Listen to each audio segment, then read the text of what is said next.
completo, habían dejado pasar a Abril y a Mateo hasta el lobby.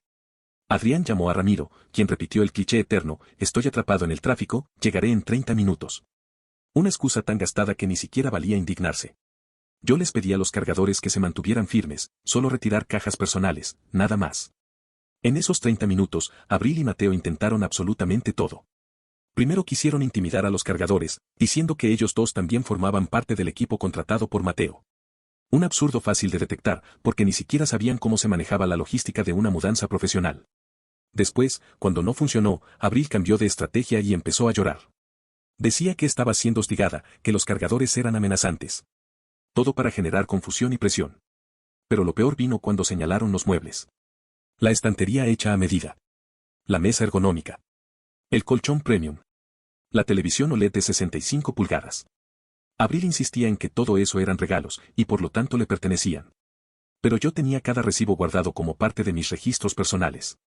Ella lo sabía, pero igual intentó. En un punto, Abril y Mateo literalmente intentaron cargar la tele para sacarla. Ahí intervino el líder del equipo de cargadores, un tipo enorme, de voz tranquila pero firme. Se plantó frente a ellos y dijo: ese artículo no está en la lista de pertenencias personales aprobadas. Suéltenlo ahora mismo. Mateo quiso imponerse. ¿Y vos quién sos para decir que podemos llevarnos? El cargador ni se movió. Soy la persona contratada para evitar el robo de propiedad del cliente.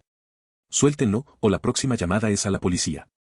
Y justo en ese instante, entró Adrián por la puerta. No gritó. No discutió. Solo los miró a ambos con una calma que daba miedo. Luego se acercó con una carpeta gruesa y abrió los recibos uno por uno sobre la mesa del lobby. Todos los muebles, sin excepción, habían sido comprados por mí y estaban a mi nombre. Entonces les informó, con tono casi pedagógico, que intentar retirar bienes sin su abogado presente violaba el acuerdo establecido. Y que si se llevaban un solo objeto fuera de la lista aprobada, él presentaría una denuncia inmediata por tentativa de robo calificado. Abril bajó la mirada. Mateo, que hasta ese momento había fingido seguridad, se quedó mudo. No tuvieron más remedio que agarrar únicamente las cajas personales y salir casi corriendo del edificio. Dejaron atrás desorden, basura, marcas en las paredes, un caos. La administración me cobró $1,200 por los daños. Adrián envió de inmediato la factura y el reporte completo a Ramiro, junto con las evidencias de la conducta de Abril durante la mudanza. Pero, sin que yo moviera un dedo, ya había empezado otra consecuencia silenciosa, la del mundo pequeño y venenoso del arte. Recordé el story donde Abril me retrataba como un abusador financiero. Ese mismo story llegó a ojos de Sofía Calderón, asistente en la Galería Vértice, que me conocía de varios eventos. Ella sabía que la vida lujosa de Abril no era producto de su trabajo, sino de mi bolsillo. Una sola persona que vio el post decidió mostrarlo a alguien más. Y luego a alguien más. Y así. El círculo artístico, pequeño, competitivo y lleno de cuchillos escondidos, empezó a comentar el tema. En cuestión de días, la reputación de Abril se desplomó. De curadora prometedora pasó a ser vista como una aprovechada, una persona tóxica, alguien capaz de difamar a la misma persona que la sostuvo durante años. La directora de la galería, obsesionada con la imagen pública, la llamó.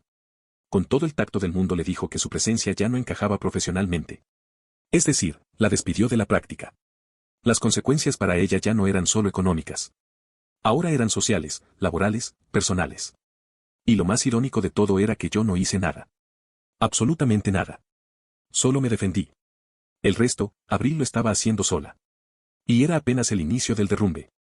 Después de la mudanza, pensé que todo se estabilizaría. Pero no.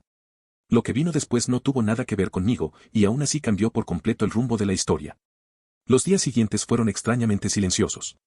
Por primera vez en semanas, no recibí mensajes de Abril, ni de Mateo, ni del abogado Ramiro. Tampoco hubo nuevos movimientos legales. Adrián me dijo que eso era buena señal: cuando alguien deja de hacer ruido, casi siempre es porque las consecuencias ya lo alcanzaron.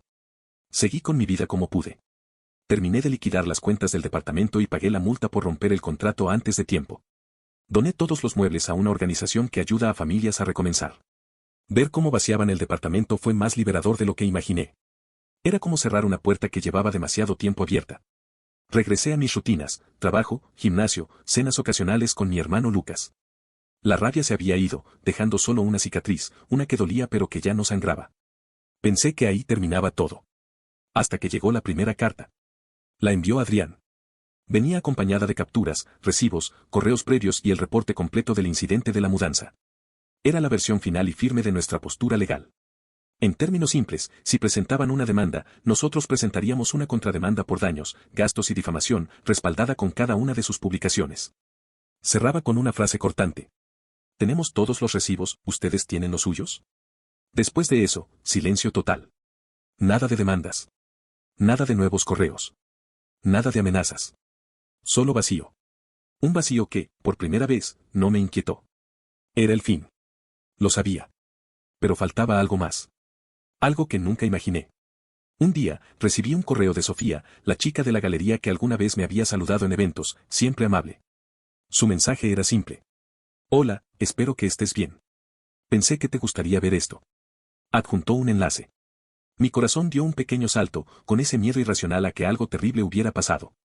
Pero al abrirlo, encontré algo completamente distinto. Una publicación pública en Facebook del papá de Abril. Era un texto largo, torpe, escrito con emoción cruda, pero increíblemente sincero. No me mencionaba con nombre, pero era obvio que hablaba de mí. Decía que su hija había dejado a un hombre bueno y estable que apoyaba sus sueños para irse con un farsante cuyo estilo de vida era pura fachada. Explicaba que Abril había intentado mantener el nivel de vida que yo le daba, pero que el peso económico cayó sobre Mateo, y lo destruyó. Porque Mateo no era ningún promotor exitoso. Era un simple agente inmobiliario por comisión, endeudado hasta el cuello, sobreviviendo de ventas irregulares. Contó cómo los escándalos, los rumores y la forma en que Abril salió de la galería habían llegado a oídos de los colegas de Mateo.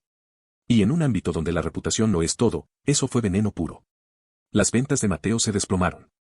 Las discusiones se volvieron constantes. La presión financiera explotó. El final de la relación fue un desastre. Según el Post, Abril terminó regresando a la casa de sus padres. Sin dinero. Sin práctica. Sin carro, el Audi fue embargado. Sin amigos reales. Y con una montaña de deudas. Su sueño de ser curadora de arte murió en el mismo momento en que decidió difamarme públicamente. Su papá cerró la publicación con una frase que me atravesó. Ella tenía una escalera hacia sus sueños y eligió saltar para abrazar una serpiente. No había rencor en ese texto. Había tristeza. Había un padre viendo a su hija estrellarse contra las consecuencias que se negó a prever. Y había verdad. Me quedé mirando la pantalla un largo rato. No sentí alegría. Tampoco venganza. Solo una calma extraña, como si por fin se hubiera restaurado un orden natural. Respondí a Sofía, la agradecí y tuvimos una conversación corta, amable. Fue agradable hablar con alguien que aún formaba parte de ese mundo de arte donde había conocido a tantas personas, incluyendo a Abril. Me recordó que no todos eran depredadores, que no todo era caos. De algún modo, ese mensaje de Sofía cerró un ciclo. Por primera vez, sentí que podía soltar lo que quedaba. Mi vida volvió a ser mía.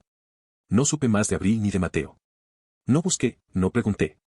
Y, por primera vez desde el mensaje que inició todo, sentí paz de verdad. No porque hubiera ganado. Sino porque ya no cargaba nada que no era mío. Con el tiempo, las cosas se aquietaron. No recibí más cartas, ni llamadas, ni intentos de reconciliación disfrazados de amenazas legales. Todo quedó en silencio, un silencio que al principio me resultó extraño, casi inquietante, pero que poco a poco empezó a sentirse como un alivio.